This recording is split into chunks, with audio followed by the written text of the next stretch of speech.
Hello, I'm Robbie Moore. I'm the certification manager with WBE ORV. I'll be guiding you on this journey today of how to become certified. If you have questions, put them in the chat box. This will be recorded, so you'll get a copy of it as well as the presentation itself. So let's get going. If I can get it to move, there we go. So on the agenda, we'll talk about WBE and WBE ORV, and I will talk about what all these acronyms are, the alphabet soup of certification and the supplier diversity world. Understanding supplier diversity, what is a WBE, eligibility, benefits of being certified, and then once you're certified, what do you do, and if you need help, how to get a hold of us. So about WBE, the organization has grown to become the largest third-party certifier of businesses owned, controlled, and operated by women in the United States, and a leading advocate for women-owned businesses in corporate and government supply chains, as well as amongst yourselves. So about WBE, we have over 20,000 certified WBEs and I'll get into ORV on the next slide. 550 plus corporate members. WBE is made up of 14 regional partner organizations, the RPOs, acronym there, is what makes up our core platform is certification, opportunities, resources, and engagement. So you see WBE ORV there.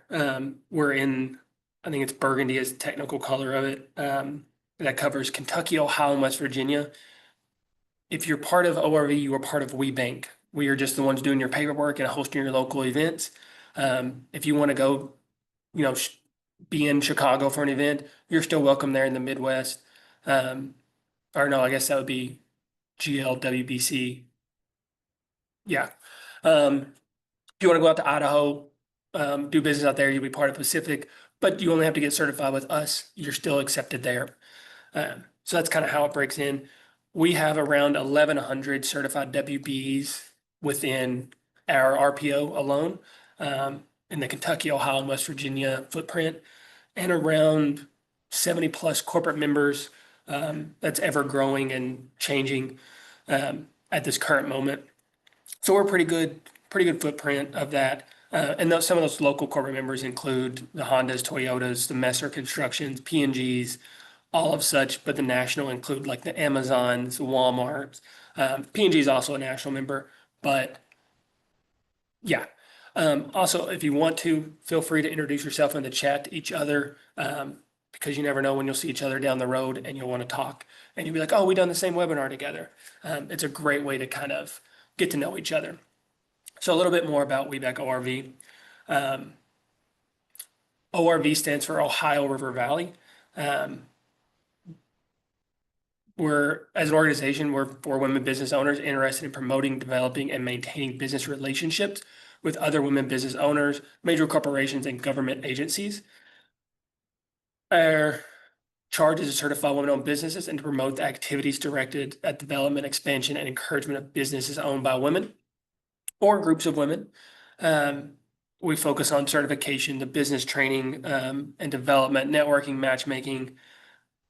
As I say, a lot of your certification is going to come from networking. That's where your biggest benefit is going to be, is in that. And a very close second is the business development, the training, the webinars of speaking like a leader, doing business with series where you get a talk with corporates of what do they look for in a supplier or how to even get just in their system to be noticed. So what is supplier diversity? It's business practices that ensure goods and services are derived from a diverse supplier base. It's not going to guarantee you contracts, and neither will certification, but it does provide an equal opportunity to compete. Many corporations and government agencies set annual spend goals to create a diverse supply chain. It promotes competitiveness and makes sure that the good old boy system is not still intact and that everyone has their shot to do business. And being competitive means you get better products at better prices. So everyone's happy. We are the largest third-party certifier of women-owned businesses. That's the reason we have the corporate members that we do. Um, and some organizations will require you to be WeBank certified for part of their projects. I know the Hamilton County, Cincinnati here, part of the Brent Spence Bridge project, they're going to have, um, they just done a disparity study recently of what percentage they could give to diverse owned businesses. Um, and they're making sure they stick to that goal of, I think it's 15% or more of all projects have to be diverse suppliers. So some organizations are going to require you to be certified because they want to give business to those that represent their community. So 7 things to know about supplier diversity. Every organization and state is different when it comes to supplier diversity. Some have different criterias, different goals. Your certification is nationally recognized, but every state is different. When you're doing business, make sure you look up what that business or government entity recognizes. Um, Again, it's not going to guarantee you contracts. We're trying to get you in the room so you can start those conversations that will get you, you know, business partners, mentorships, all of that. Many of your target clients have internal databases or portals that you should join. I know Messer Construction has one. Hamilton County has what they call the BODE list, and you get an asterisk once you're certified with any agency, including WeBank. Being a WB is one of many ways to be a diverse business. There are veteran owned, there's the MBE, which is minority owned, there is the LGBT plus community has a different one. There's so many different ways to be a diverse business. Edge, economically disadvantaged, many different ways. And supplier diversity is not goodwill, it's good business sense. It promotes the competitiveness in the business world. And you can have supplier diversity goals too. You can say, hey, I want to make sure I'm supporting people like me, that I maybe got my foot off the ground because of an organization like this by somebody else having goals, and you want to have those goals. And it's a great way to do it because you get access to the 20,000 plus certified WBs once you're certified. Um, so you can fill your own supply chain any way you need. And it's a great way to do that and to support local businesses. So what is a WBE? Again, the acronyms, the alphabet soup. WBE stands for Women's Business Enterprise. WeBank stands for Women's Business Enterprise National Council. WBE's certification validates your business is at least 51% owned, operated, controlled, and managed by female or female owners. Women's Business Enterprise commonly refers to as a WB. We are always referring to the business, not the individual. And that's when you see those seals on your products, the WeBank, the woman-owned seal, that's coming from us. And that's referring to the business, not necessarily a person. Even though you, as a person, may be the business, we're still referring to the business. So what is the eligibility? What's your eligibility? What are you looking for? You have to be for-profit independent business. That means that you can do business on your own. You may be underneath an umbrella of another business. Aflac, for example, allows people to get certified because you have the opportunity to kind of do your own products, your own business. You can make those decisions. Think of it as McDonald's when they're franchising. Yeah, they give you the menu, but you can kind of change the prices as you want and your marketing as you want. They're just going to give you some guidelines, and we understand that. Or that you're just your own business, you're doing your own thing, that's great. Um, you have to be 51% owned, operated, and controlled by a woman or women. That doesn't necessarily mean that they have to be the highest or they have to be the highest title. They don't have to be the highest paid. As you see in point 4 there, it doesn't have to be the owner being the highest title. It just has to be a female, which sometimes can get confusing. But as long as it's a female in the highest title, you're good to go. You have to be a U.S. citizen or a legal permanent resident. So that's why we ask for your passports or birth certificate, a green card, neutralizations papers, proving that you're a U.S. citizen in that. The owner has to display evidence of legal and managerial control, not just on paper, but you've got to be running the day to day. You've got to know what's going on. You got to be making some decisions.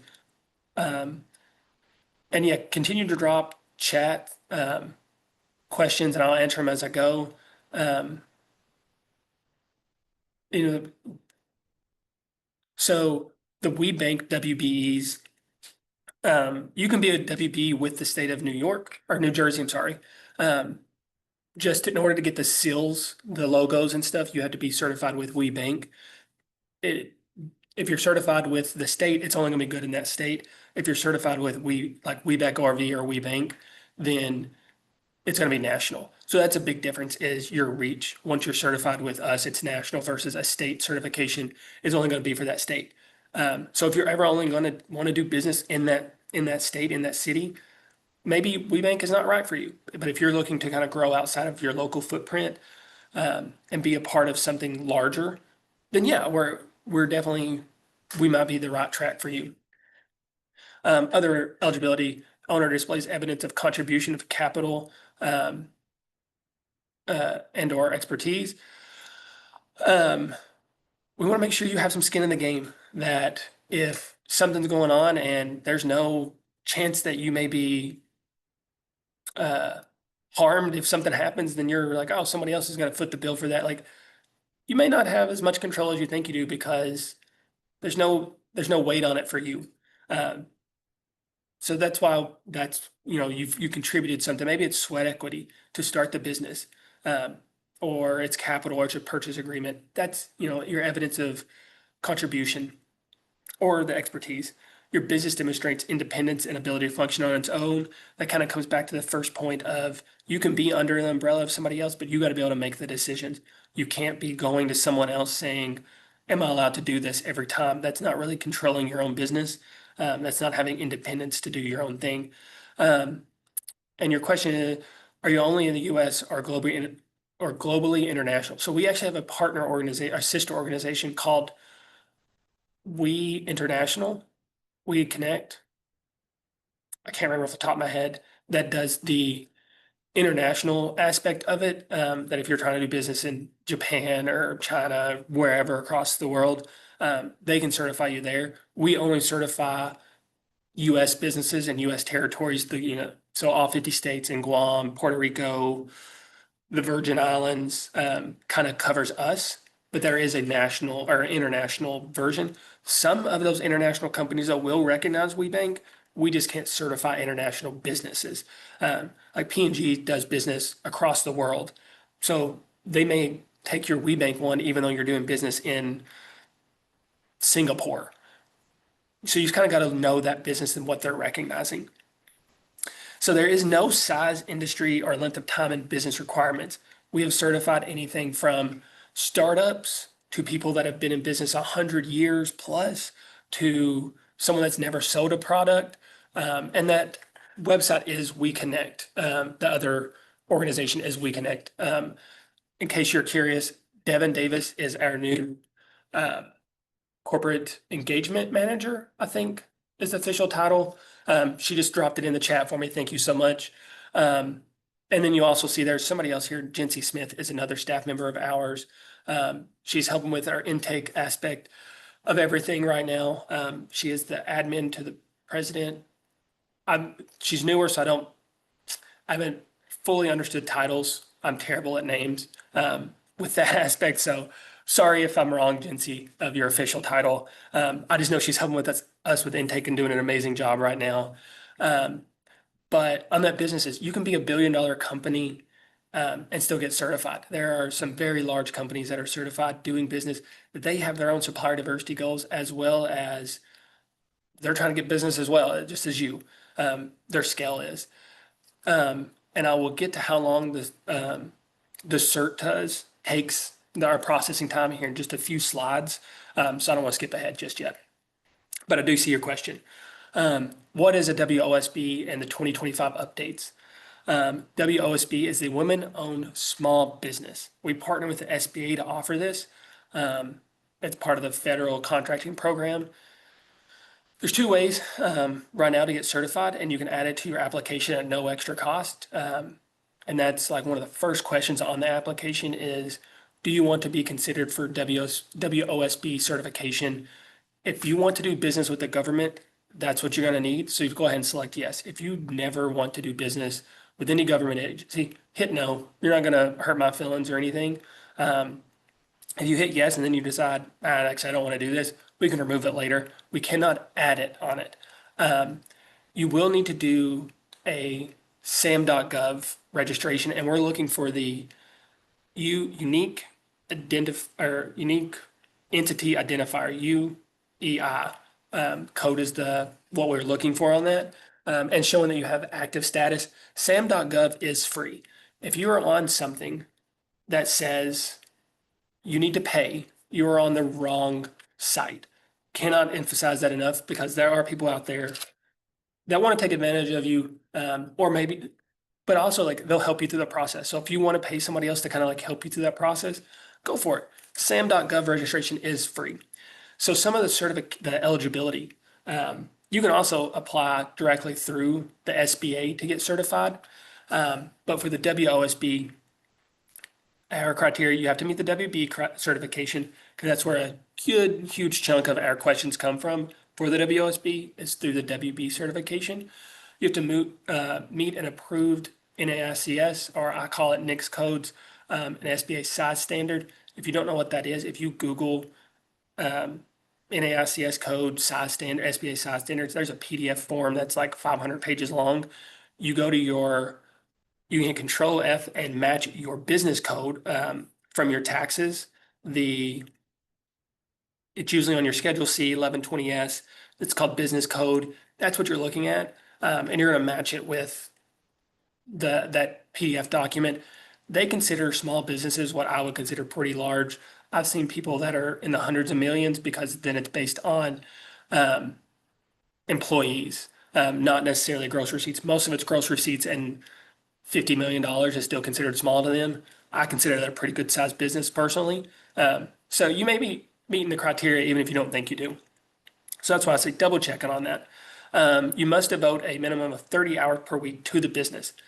There is an asterisk beside that, and that does not correlate with the one at the bottom. That asterisk is not every business needs 30 hours per week to manage it. If you're in real estate, it may not take 30 hours a week to manage your portfolio of places or your buildings. It may only take 20. That's why that asterisk is it's kind of dependent on your business. The last couple of years, they've become more lenient on that. You must be registered in the federal system for award management. That's the sam.gov that I was talking about. And that I'm sorry if I mispronounced your name, Solari, as she's referring to in the chat. That's what she's referring to, and that it's sam.gov. That's also where you find its system for award management. It's also where you find if you're trying to do business with the government. That's where you find what they've got going on, and they do everything. They're asking for everything between catering and doors for major construction to janitorial to anything in between. The government buys everything. They're one of the largest purchasers in the U.S. And it's just yeah. So they're buying everything.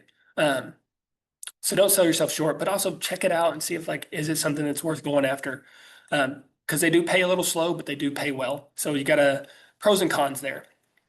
Okay.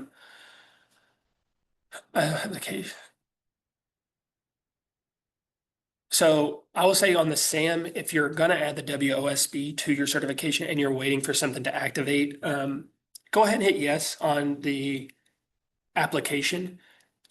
We process it after, and I'll ask for if there's something missing. I'll go back and ask like, hey, can you send me your active one? Or I'm missing this. Can you send it to me? So don't hold your WBE certification up for that SAM registration, because it takes up to 90 days for us to process the WBE, and we have to process the WOSB at the end of the month because the SBA requires us to.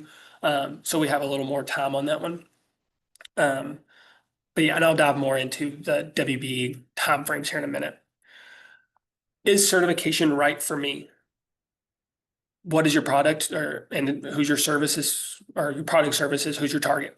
If your target is major corporations, then yeah, certification's right for me. If it's just like the average person on the street, it may not be right for you. And I'll never tell you to spend money that you don't feel necessary.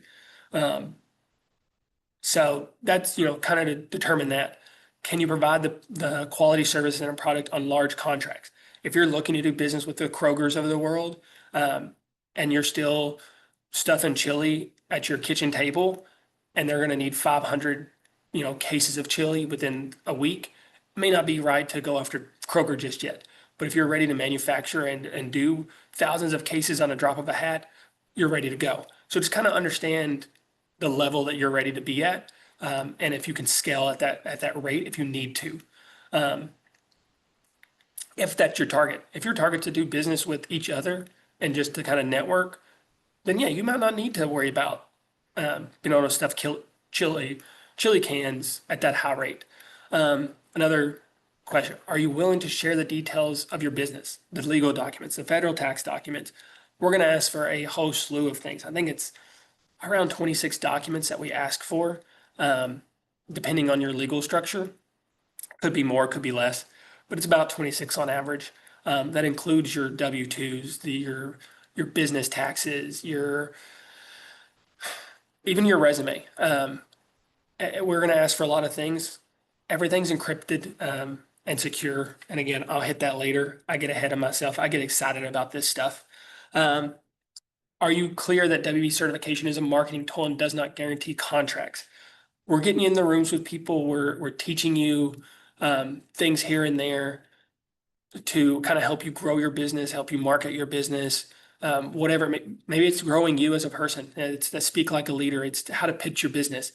That's where a lot of your benefit is going to come from certification, is it's getting you access to a lot of different things that you may not know you need or may not know where to start. We're helping those conversations, but we're also introducing you to people that you're trying to get a hold of. If you're you got to come to the events to meet the people, so you're not just another email in an email chain. Because Victoria's Secret, they're getting thousands of emails a day from everybody trying to sell them something. But if they've met you at an event and they've talked with you and said, "Hey, email me," they're going to be looking for your email now. So that's the benefit of, and that's how it's a marketing tool. It's getting you in the room with people. It's getting you noticed here and there. So that's the big benefit. And right on cue, the WB benefits, access to supplier diversity. Um, and Lynette, I have a slide for those type of questions towards the end, so we'll cover it, I promise. Um, so some of the benefits, you get access to supplier diversity and procurement executives. They are at our events. They are at the Catch the Wave. They come to um, a couple times they'll be at the networking events. They're also just kind of hanging out at different events that we host, different webinars. They're a part of them. So you get access to them. You get to meet them. Formal and informal opportunities to pursue business. That's the Doing Business With series. You're learning what they're looking for and can you do business with them. So that's the perk of that. Access to networking events and programs. We just had we're starting a WB Connect. Yeah, it's connecting with each other. There was one in Louisville, I think, on Tuesday. A couple weeks ago, we had one in Cincinnati. Before that, we had one in Columbus. They're all across. I think we've got coming up in Cleveland. Like they're all over the place. We're trying to meet people where they are. So also that you can see who's in your area that you may want to just connect with. Regional and national awards. We have our WB Star. We have the Trailblazer. We have the done deals, like who's doing the most business, who's being advocates for WeBank ORV, WeBank, and also who's the corporates doing the most business with, like who are they cheering on from their side of things. You get access to the logos and seals. As you see, there's two of them that you'll see on products. See them all the time in Kroger, TJ Maxx. I know there's towels in TJ Maxx that have them. One of the furniture people, Trelu Designs, is a certified WB that does a lot of chairs for TJ Maxx. I speak of chili because we have we have people that do chili, we have people that do sun-dried tomatoes all across Kroger, like they're everywhere. Next time you're in there, Milo's Tea is a woman-owned business, and you'll see on the back of their jugs, you'll see the woman-owned logo. You get access to that for your marketing, for your emails, for your website, for anything you can think of, you get access to use it within reason. There are some guidelines. You can't put it on like derogatory stuff. And you can't like change the way it looks, but you get access to it. You get community support from other female business owners and like-minded professionals. I know it's a cliche and I'm going to say it anyway, of it's a sisterhood. I know it's coming from a guy.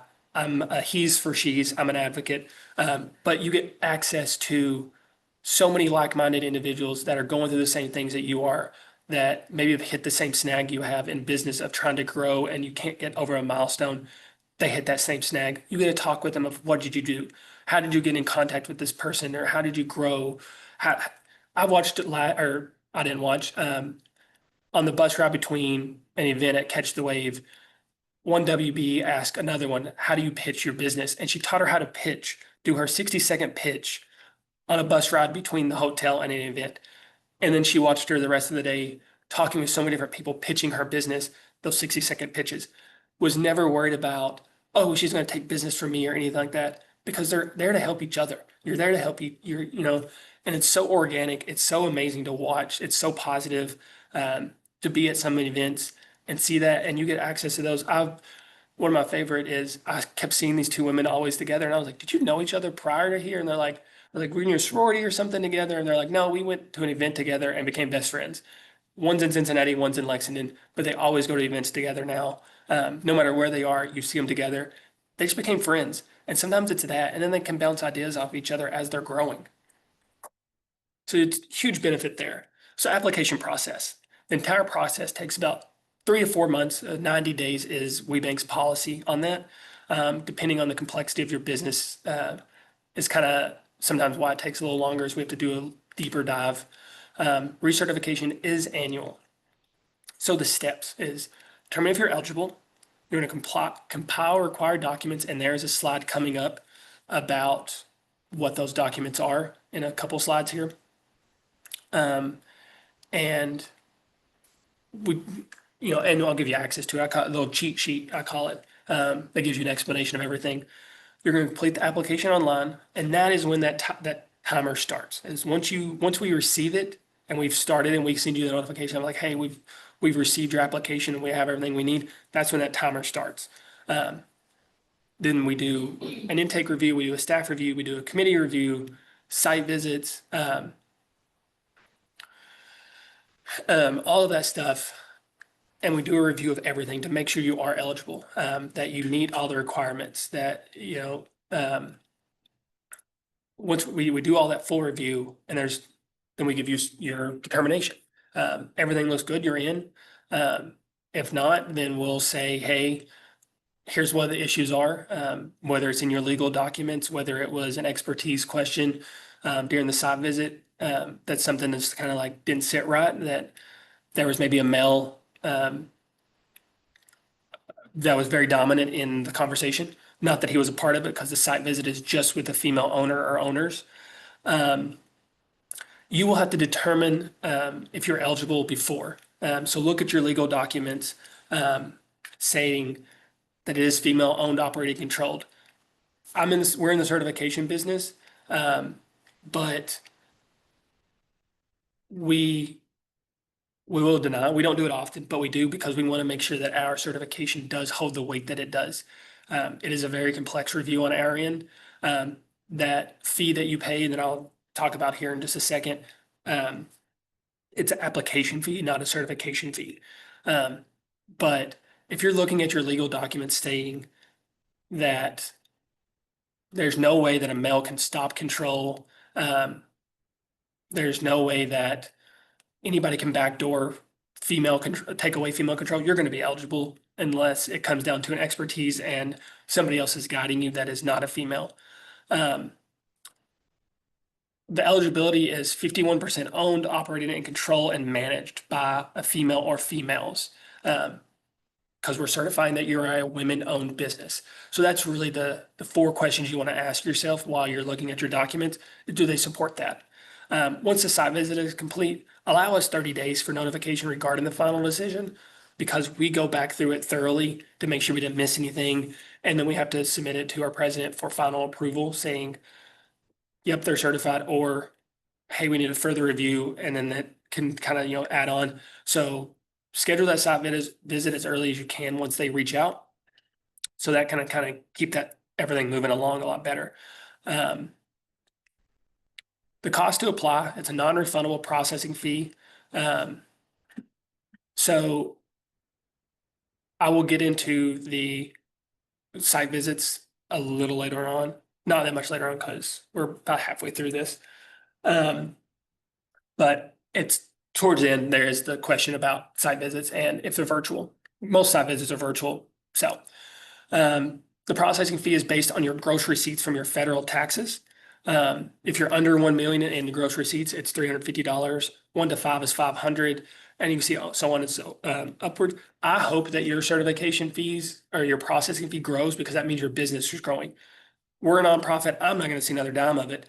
Um, but that means that your business is growing and you're getting growth out of your growth. You're getting benefit out of your certification that you feel it's very much worth that, you know, 350, 500, 750 as you grow.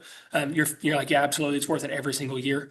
And it's non-refundable because that pays my salary to look at all the documents. It pays for Colleen, it pays for Devin, and everybody's for us to be able to review and to offer the events that we do. So I mentioned earlier the protection of your documents. It's several layers of encryption with WeBank Link 2.0. It's hosted by B2G now that a lot of other organizations will use. I think the National Minority Supplier Diversity, they also use it. Hamilton County just started using it. There's so many different organizations that use B2G now. And so it's extremely encrypted, safe. We all sign confidentiality agreements, the staff and the volunteers that may be helping with our site visits. We all sign confidentiality agreements. It's not shared with anybody. It stays with certification team and those volunteers that are helping us review doing site visits, but only very limited information gets shared with them. And it's mostly where you're located, what do you do? No tax documents or anything like that.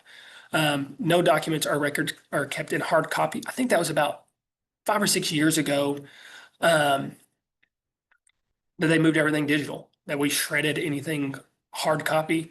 Everything's digital now. We even faxes, like our digital is our faxes. Um, so we try not to do anything like that. I have a caveat with this important note here. It says if you want someone else assisting with your certification, put them at number 17. My caveat of that is if it's like a law firm or somebody like that, just make them a user so they can access everything and we can talk with them because we can't talk to anybody unless they're on the application or a user. But also communications will go out to that contact person. So if you're using a law firm or something like that as your contact person, they're not going to know if we're sending out, hey, um, Columbus Regional Airport has this bid opportunity. We're sending to that contact name. They don't know who it's going to, so they're not going to forward it to you. So I like for the contact person to be someone in-house. And if someone else is helping you that's outside, make them a user so they can have access. And at any point you want to remove them, you can delete them as a user. And that's the great perk of that is you can remove them at any point. Versus the contact person, I can see there on the application and it's hard to remove it because even though it's digital, it is still like a screenshot essentially, so it stays there. Um, but that's my caveat with 17 is make sure it's someone that is going to forward you emails, get you information as we have opportunities. And same with like if we have an event coming up, we're sending it to that contact person. So this is now the more boring part of this, but I try to make it as fun as possible. It is the what does it look like? What is WeBank Link? What is the application process? So WeBank Link 2.0, this is kind of a dated one, but it's still the same thing. You can either select that where that red arrow is, apply for a renew certification, or right there in the middle of your screen, it says WeBank Link 2.0 login. You can click that and it will give you access to WeBank Link to start your application. And here is what the dashboard looks like, but it's split in two. This is a same screenshot of two different things. So it's kind of confusing. So as you start your certification, up in the upper right corner, there's a manage/apply for certification. That's the first button you're going to select to get everything going. Once you want to get back into your application, that's where you're going to click that key actions. It's going to tell you if something's missing. When you click that button that gets you back into your application, it's going to look like the bottom half of your screen there. The arrow is a little misguided. It's underneath there. It says process. It shows you how far along you are in your application number. So if you need to email us and we can look you up by your business name or your application number. So if you have a question, you can put it on there. Um, I don't know if the application fee is tax deductible. Um, I'm not a tax professional. Um, my degree is in criminal justice, and what I know, I've learned on the job. So I don't know that because we're providing a service for you. So I don't know if how any of that works. But it could be considered a business expense. So that's, yeah, absolutely ask your CPA because I'm not a CPA and I will not pretend to be one. We have one on staff. If we have questions regarding some tax documents, we ask for our expert. Um, she's a she's a volunteer for us because again, nonprofit. We got to pinch pennies to make sure we can give you the best product possible, while also making sure that we can stay afloat. Um, so this is kind of what your application is going to look like. As you go back into it, the full application is going to ask you a ton of questions. The first 6 sections are going to be questions where you're filling out information, your business references, who's owner, what equipment you have, where you're located, anything in between. What do you do? What do you do? What's your keywords that you want to be searchable by? And also fill out your keywords thoroughly. Don't put I paint houses. If you paint houses, because especially if you do pressure washing, if you do siding, put everything in there because we're pulling for lists for our corporates, and when the corporate search, they're pulling on those keywords. So if you do more than just paint houses, put everything in there because that's what we're pulling on. And yes, Devin is right on. Keywords are essential. Cannot emphasize that enough. I hate it, and it makes me sad when I see someone that puts 3 words in there and it's just one sentence when I know they do so much more. Um, so fill it out, have fun with it. Anything you can think you can do, put it on there. You get like 5,000 characters, so you can write a book almost in there that we can search for. And those people that fully fill it out, they get a lot more matches, and they get a lot more emails of, "Hey, Victoria's Secret's looking for someone that can do this," or "Messer's looking for someone that can do this." Um, you get a lot more matches. Um, the last thing there is that document list. That's where you're going to put all those documents. And my next slide gets into the documents where I know I've had questions before. Once you fill all that out, you're going to hit sign, and then you're going to submit it. Don't forget to submit it. People will sign and have everything completed. They'll pay for it, but they forget to hit that last button of submit. That is very crucial because we cannot see anything on our side of staff until you submit it. It's one of the protections you have so that I can't go in there and see if you've answered a question or not. You have to hit submit. So the getting started documents, if you scan that QR code, it's going to give you this WeBank website. And this is what I call the cheat sheet. This is the one that's going to give you all of those what if questions. There is also, I've told them many times, on your application, you're going to have mandatory documents and you're going to have required documents. To me, those are both absolute terms, but they're not in this sense. Mandatory means no matter what, you have to submit it. Required documents are if applicable. And I know that's confusing, and I agree with you, and I've told them, but it's the way they keep doing it. So some of those required documents that you may not have, your legal and governments. If you're an LLC, you may not have bylaws. Just click not applicable. The financial structures, those are what's going to determine if some of these are applicable. If you're filing taxes as an S corp, you're going to need bylaws. We're going to ask you for bylaws or operating agreement or something. So yeah, the personal docket, we're going to ask for resumes. The perk of being a business owner is you don't make resumes anymore. It can be kind of bare bones of kind of how you got to where you are, even if you've been running your business for 15 years.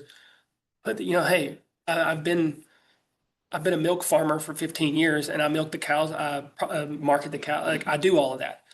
It doesn't have to be. A resume is similar to a capability. I call it capability statement. The difference is a capability statement is about your business. It's the resume for your business is the way I've always defined it. Your resume is for you. It's, do you have the credentials to operate this business? Um, I'm going to question you if you've been in nursing and your degree is in nursing, you've done that for 20 years, and all of a sudden tomorrow you decide, I want to be a concrete mixer and do concrete slabs. I'm going to start asking, where did you get the expertise to do this?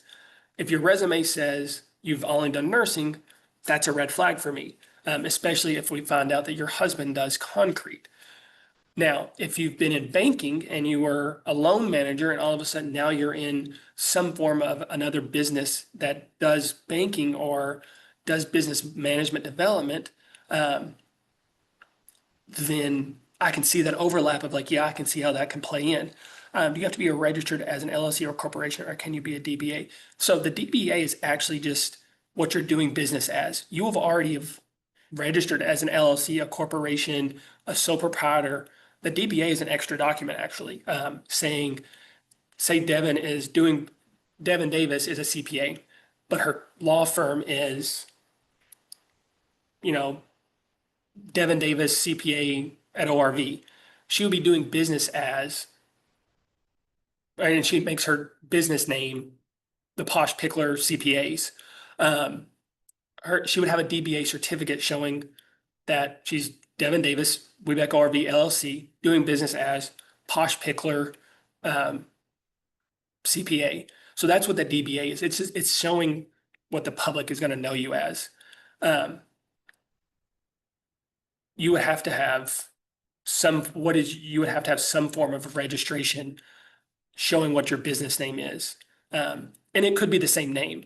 You can be the Posh Pickler LLC doing business as Posh Pickler LLC. That's fine. But it's whatever you register with the state is your business name. And that's what we recognize. And then if you have another name that's different, that's where a DBA would come in.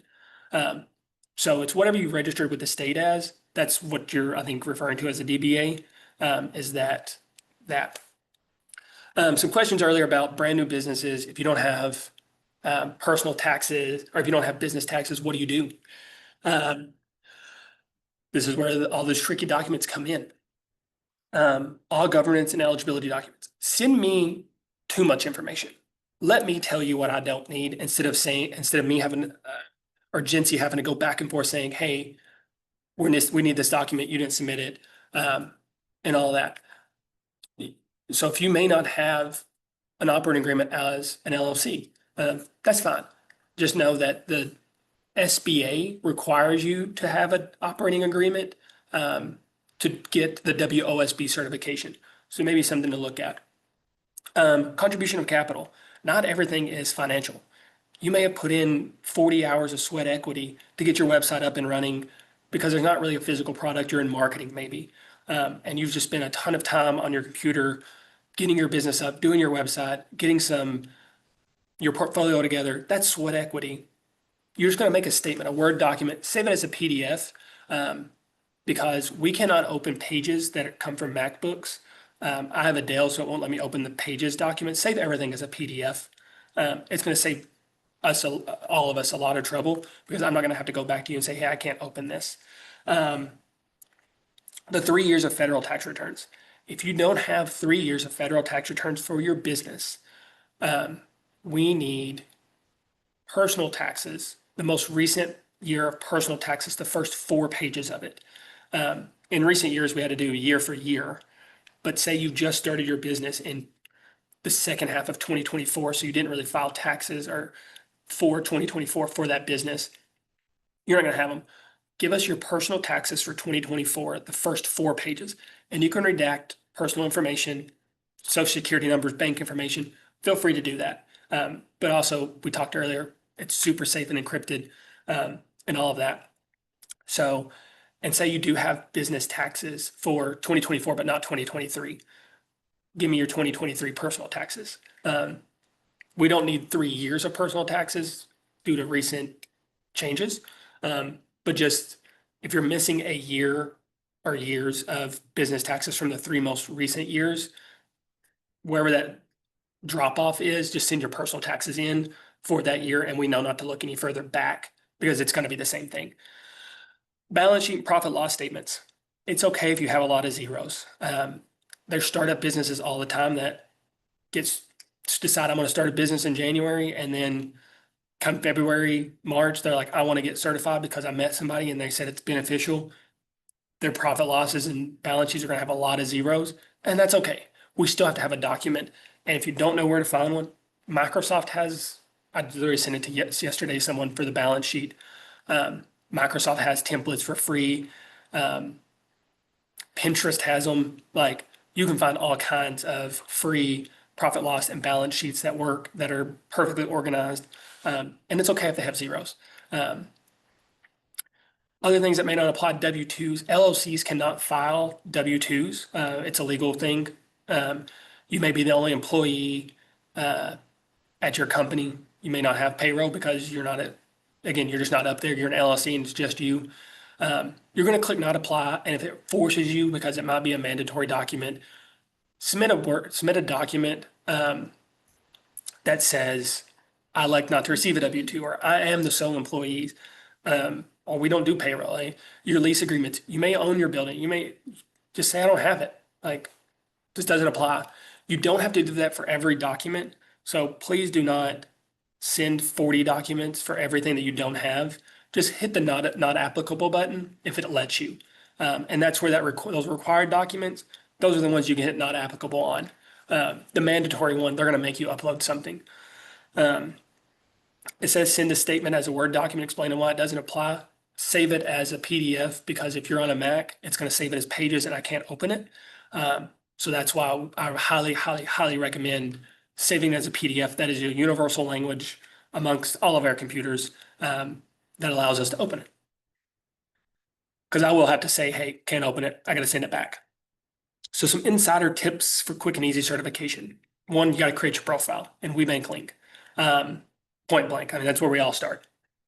Submit as many documents as possible. I would rather have 800 or 1,000 pages of 1120S taxes that have everything I need and then a bunch of stuff I don't need, than to be missing one or two sheets that I'm looking for and me have to say, hey, where's this at? And then there's a delay or the back and forth that it's just more work on your end, that you're having to go back and find it and all that. Give me everything. I'll sort through it. I disregard what I don't need. Same with Jincy, same with Colleen as we're reviewing them. We disregard what we don't need, but it makes it a lot easier because we know if we're looking for something, we may be able to find it in those extra pages. Submit your application within 90 days. The system will delete it if you don't. That's and it's for your protection, so that if you're part of the way through and you're like, Armand, I don't want to do this. You don't have just documents or answers sitting out there. Once you start your application, you click that first manage/apply for certification, you have 90 days. If you're around like day 85 and you're like, hey, I'm waiting for my CPA to give me this balance sheet, and she just won't email me back, or she's on vacation, shoot us an email and say, hey, can you extend this? We can do like a one-time extension for like a week. So there is that, but you have 90 days in reality to do it. Make sure your bylaws, agreements, yes, everything is shared. My conversation, the slide deck, everything is shared. After this, that's the reason it's being recorded, is so we can share it with you all. Make sure your bylaws, agreements support female control. Look for the words unanimous, especially if you're a mixed ownership group, if you're male, female. If you're only female, you can kind of have unanimous. Just be aware if you ever add people. But be aware of the words unanimous, supermajority, and also make sure it's clearly defined what a majority is, or how voting is split. Make sure the best ways that we've seen it, my favorites that make it a lot easier on us, it means you get through quicker, is whenever it says the highest title is CEO and Devin holds CEO title. If you want cherry picker to be your highest title, make sure it's in your operating agreement. We see people with like chief fund officer on their website. If that's what want your title to be, make sure it's on your operating agreement so it can support that. And yeah, just kind of make sure that the female holds the highest title. Look at it in the sense of trying to find a problem. If you cannot find a problem, you're going to be fine. But if you're questioning of, does this take away my control as a female owner? That's if you're thinking that, we're going to be thinking that too. So just make sure everything is supported, that we love seeing voting is based on shares, and Devin has 51% of shares. We know she has majority. Devin is chairwoman of the board. Great.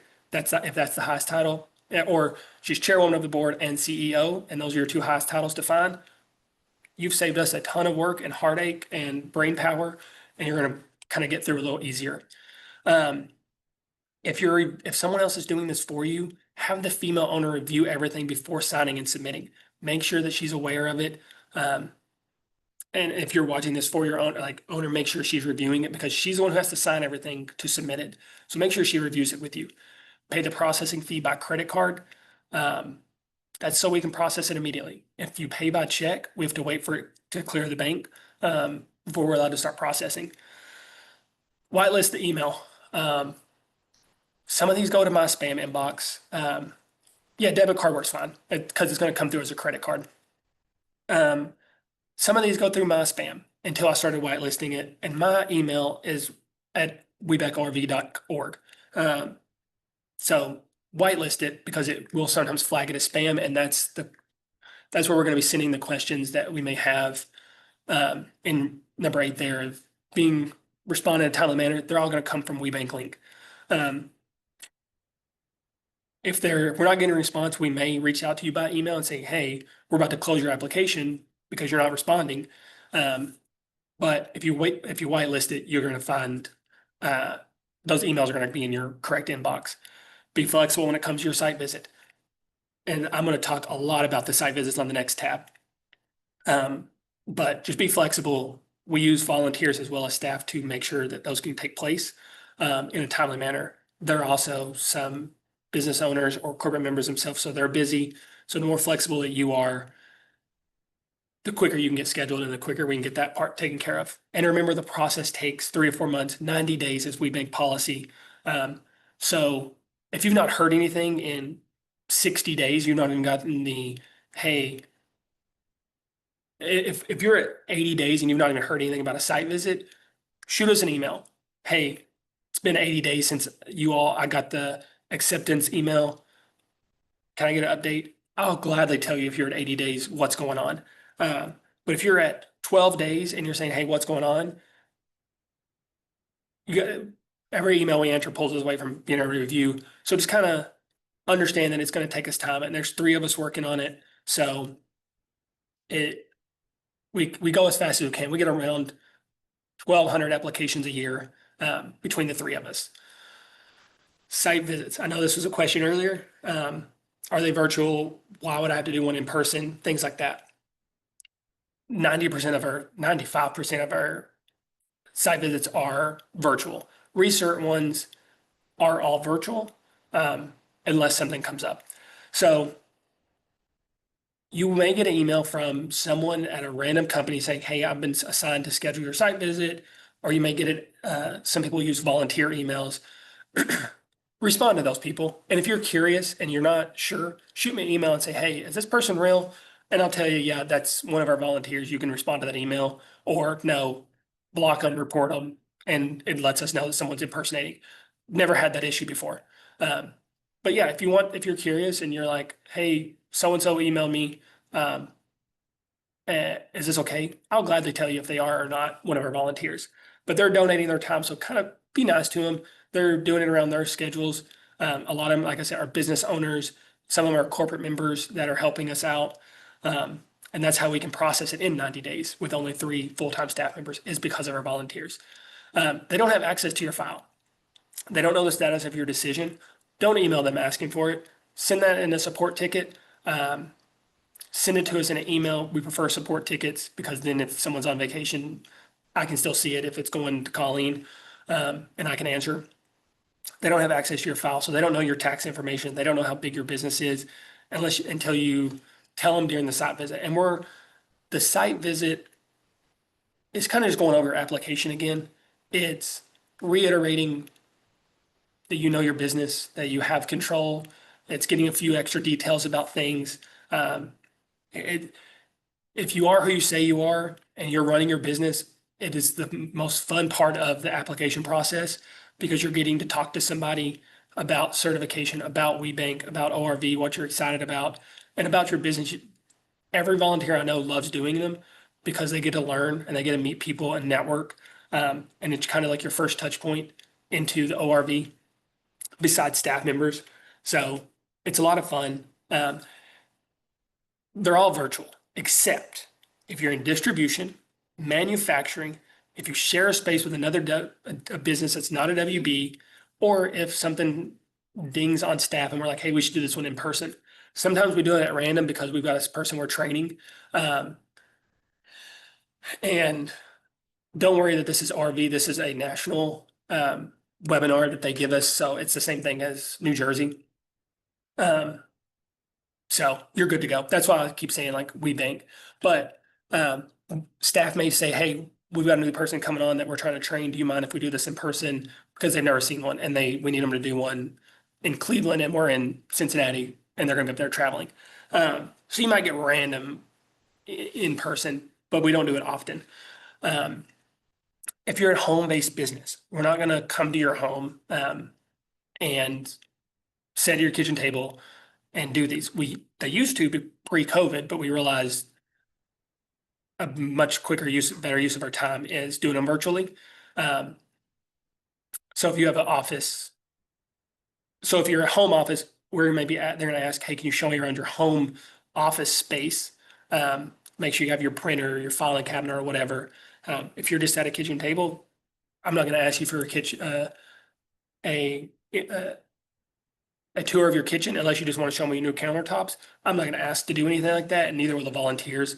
You don't have to show us your house. The virtual ones that are in office, you will have to like kind of take us around the office. A lot of people will do most of the site visit on their laptop and then switch it to their phone, or they'll do it all on their phone. Everyone's kind of different in that aspect. I think that answers the question from earlier about site visits. What comes next after you're certified? We've got a couple minutes here and we're on the last couple slides, so this is great. Show up to events, point blank. Best way to get anything out of your certification is show up to events, meet the people, attend, have fun, know the network, grow the network. Thank you, Devin, for the extra information there. Devin's also in front of me right now on her computer, so I can always check and see what she's doing. So that's the reason sometimes I don't give a ton of information because I know she's about to put it in the chat for me, and it's been extremely helpful. She's also brand new, so this is her first time attending this as well. You may see her around. She is going to be a person you want to know, being the corporate engagement person. When you see her out, say hi. Are all events the same cost or do they have fees? Different events, some of them are free. Our Catch the Wave, we have admission or now I forgot the name, forgot how to speak. There is a cost associated with it depending on if you're coming one day for the full conference, but that's to cover cost for us to put it on because it includes some meals, it includes a ton of speakers, and so it just kind of helps us cover that because again, nonprofit, everything is very calculated that we do. But it is a amazing event. And don't think you can't come to the event because you're in New Jersey. If you want to come, it's in Cleveland this year. Come, hang out, see us. It's in August. So if you submit your application in the next month or so, you should be processed by then. It's at the end of August. And you can find that on our website. So everybody's different. Every RPO is different and what's free and what's not. A lot of our webinars are free. So yeah. Upload your certification to supplier diversity portals once you're certified so that they know you're certified and they can start seeing you as a supplier. Because at the end of the day, we're also a supply chain solution. We're making sure that people can do business, that they have the products they need to support the economy and that you can support your business and good big round circle. Hey, Dr. K, you can attend Catch the Wave even as non-certified. Thank you. This is our programming person. We have a lot of staff on here today, surprisingly. This is amazing. Normally it's just me. Check out the corporate and government member online directory of everything around. Check out everywhere. Market yourself as a WeBank WB. Put it on your product. Put it on your email. Put it on your website. Print it out and put it on your storefront if you got that. I've seen it all. Use it as you want it within guidelines. Attend the national conference business fair in June. It is in New Orleans this year. You can also attend that as a non-certified WB. There's a different cost associated with being non-certified and different access. Once you're certified, you get a little more extra access because we've vetted you, and getting the access to those corporates, the one-on-ones, is a little more important. I'm sorry I'm over, and I apologize. You will get a recording of this if you have to jump off. I understand. I'm almost done. Support us through programs, award, or join the committees with so many different ones. I think you can find those on our website at different parts, and we are in the middle of revamping our website. So you may see the little tag up there that new website coming. So bear with us as we do that transition. But yeah, it's a great way to become involved is joining those committees. Please scan this QR code to do our survey. And like I said, I know we're over. I'm going to have to hold here for a second before I jump into our upcoming events that Yep. I definitely want to talk about. Yeah. Hey, Um, Robbie, I'll go ahead and jump in.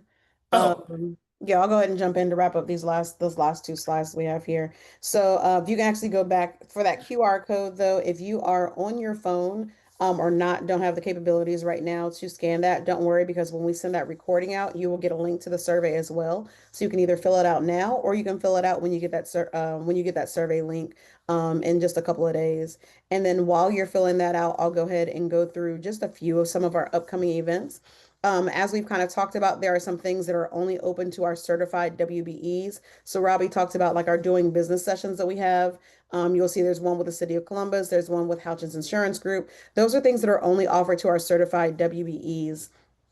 Things that you all could attend right now as a non-certified WBE definitely would be the WeBank Nationals. If you want to join us in New Orleans, I would love to see you there. We also have a WB Connect in the Lexington area on July 15th. That's open to both certified and non-certified WBEs. And then Robbie talked about Catch the Wave, which we've got another slide. If you can go ahead and go forward, Robbie, for me. Catch the Wave is our annual conference that Robbie was just talking about. You'll see the prices there for our early bird. We've got early bird running through. We need to update that actually. Sorry. We've got our early bird is actually running through the end of this month. And so you'll see the rates there for both certified as well as non-certified. WBEs would be that general admissions pass, but we'll spend the 25th to the 27th of August in Cleveland. We would love to have you there. I did hear that we have somebody here who's not as a part of our RPO, but we always have folks who are outside of our RPO who join us at our Catch the Wave every year just because they love the events that we put together. Um, Other than this, the best way to stay in touch with us and to know what we're doing, I would say, is by following us on our social media pages on both LinkedIn as well as Facebook. You can also go to our current website, which I will drop into the chat for you, and you can register to join our newsletter. And that's a really great way to stay abreast of all that we're doing, all of the events that we have. I know that calendar didn't have a whole lot for non-certified WBEs just because we don't have a lot going on between now and our annual conference, but we do have plenty of opportunity for events that you can join us in attending until you all get certified. That's all I have, Robbie. If you want to wrap us up, thank you so much for completing that survey. I appreciate it. yeah, that's all I have. Again, sorry I took an extra 4 or 5 minutes here. I love talking about this, so I can get really long-winded. If you have any questions, feel free to reach out to us. The info box is kind of our overall that kind of gets filtered depending on department that it needs to go to. If you have certification questions and you go to our website, you will see our team page, the who we are. Feel free to email me, Colleen. I'm gonna hold Jency out of that because she's still kind of like in the getting to know phase, so don't email her just yet. Email Colleen and myself. We'll be able to help answer those questions. Also, another tidbit, the your local small business development center, the SBDC, is a great free resource to use to help kind of gather documents and understanding your business. They'll do anything from business plans to helping you get loan documents. Um, ORV has a partnership with the state of Ohio for an MOU for like loans. We do not personally do funding, but state of Ohio has a women-owned small business program for like loans. You can Google that, from micro loans to $1 million, $500,000, whatever, at like 3% less interest rate. So we can kind of give you more information on that, or you can just Google Ohio small business loans, micro loans, whatever. But thank you all again for taking time out of your day to listen to me ramble on about certification and WBEC ORV. I look forward to seeing you all in the future. Have a good one.